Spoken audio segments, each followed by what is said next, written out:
Hello and welcome to the Entrepreneurial Musician from Hits Academy, a newsletter, coaching service, podcast, and blog preparing today's musicians for tomorrow's realities.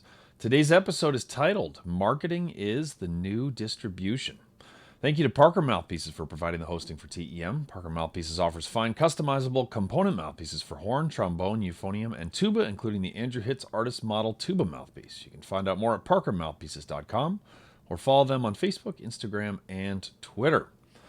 Very quickly, I wanted to mention the Mockingbird Foundation, which I am repping here on my t-shirt. If you are listening to this and not watching on the YouTube channel, it is a nonprofit board that I have been serving on for 12 years now, 11, 13, enough years that I don't know exactly how many years. But we have handed out money for grants to support music education in all 50 states, a little over $2 million total over the years. And I just learned an interesting fact that we have received donations from 49 of the 50 states, but we have never received a donation from South Dakota.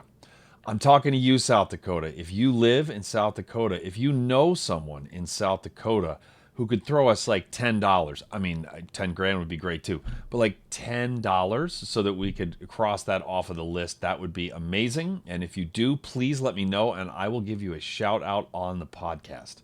So mbird.org/donate. You can also just learn more about this amazing organization that I am fiercely proud to be a part of, helping kids have access to music education, just getting kids instruments that work, instruments period, instructors, etc. So mbird.org to learn more about the Mockingbird Foundation, and thank you in advance, South Dakota.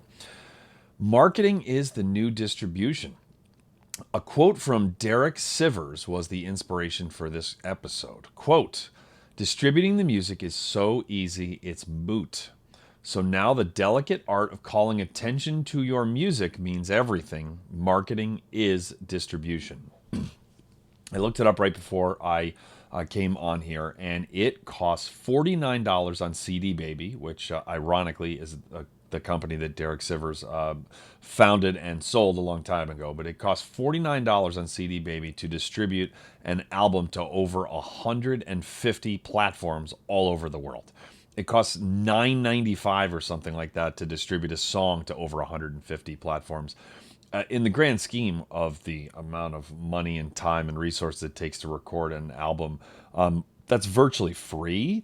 And it's so easy to do that it's moot. I mean, it's like a 5-minute process online. It's crazy fast. And so how do you get your music heard?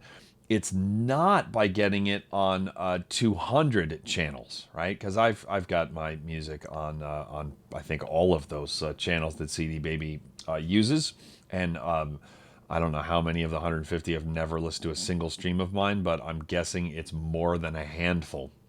You get your music via the delicate art of calling attention to that music, as he so eloquently put it. A community is not found, it is built. That is the delicate art, right? You have to build it brick by brick, fan by fan.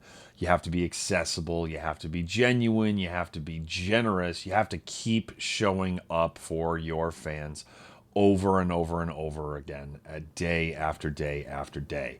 It is infinitely easier to successfully pull off the delicate art of calling attention to your music when it is to a community that you've built through generosity rather than to total strangers.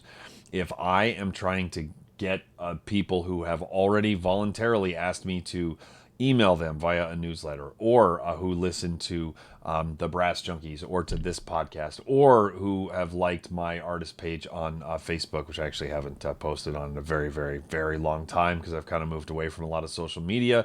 Point being, these are all people who have opted in terms of me bothering them. If you have already shown an interest in what I do, it's a hell of a lot easier for me to be like, hey, you know how you dig things that I do? Well, I did a thing, so you might want to go check it out. that is so much easier than trying to get a complete stranger to say, hey, here's who I am, here's what I do, I happen to do this new thing, and I want you to check it out, and then for them to actually dig it. So record music. Yes, record music. And no, don't wait to distribute it far and wide. Like, you should totally do that, especially because it's virtually free. But rather than making your primary motive getting whatever particular music that you just made noticed, make it building and serving your community and on making the next bit of music rather than on focusing on just getting that particular music noticed. Then, whenever the community that you build moving forward, whenever you build that community, there's going to be even more music waiting for it as it builds. And so don't worry about like lots of people listening to this particular thing or watching this particular video, etc. And also, it's easy to fall for the romantic notion of metrics, right? Where you tell me which you would prefer. If you put some of your music up on YouTube, would you rather that thing get like 10,000 views in the first day, which would be a ton of views for me personally on YouTube? A ton. I've never had 10,000 views in a day for anything. But 10,000 views, and 10 of those became like real true fans who moving forward who checked out everything you did, or would you rather have 500 views, which I've certainly had that in a day, and say 90 of those people became true fans moving forward? The answer is, of course, is the latter, right? You can maybe get a little juice by, it's encouraging if you see 10,000 views. That kind of makes you motivated to do the next thing. But 10 fans moving forward versus 90 fans moving forward, the number of views is a vanity metric. And the number of true fans, which of course they don't like click a box saying, I'm a true fan now. And so you kind of have to, you figure that out over time. But there is a way to build a community through serving them. And then that's the delicate art of calling attention to your music. I just loved how Derek put that. And so I thought I would pass it along to you. Okay, this week's quote is from Metallica drummer Lars Ulrich. Quote, every time we put a record out, we lose people that can't deal with the growth. I love this. Growing is healthy. Not growing can be healthy also. My favorite quote in the history of the music business was an interview that I read in the Boston Globe in 1991 when AC/DC came to the Worcester Centrum, the Razor's Edge tour, which I saw. It was phenomenal. But Angus Young, their guitarist, was asked by this writer. They said the question was, critics say that you have recorded 11 albums and that they all sound the same. How do you respond to that accusation? And Angus Young said, I would respond by telling them that we have actually recorded 12 albums and that they all sound exactly the same. And then he went on to say, we have a sound, we really like it, our fans really like it, and we're not changing it. There's something really refreshing about that AC/DC songs, they kind of have the same song over and over again. It's like this all-time, just legendary earworm, hard guitar riff.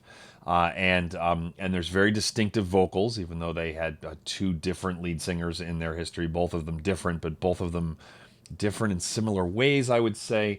Anyway, an AC/DC song is an AC/DC song. I mean, it's just like you know what you're getting, and you knew what you were getting right up until the end of their creative output, and it was decades long. But I also think that growth can be, and personally, I think now if I was making AC/DC levels of money like they were through the 70s, 80s, and 90s, I'll play the same damn song every single night. Don't you worry about that. I'd be recording like free jazz albums on the side that like 4 people would buy, but I would gladly play all of the hits. But anyway, I love Metallica as a band that has changed a lot. And, one of the people that they have lost is me, actually.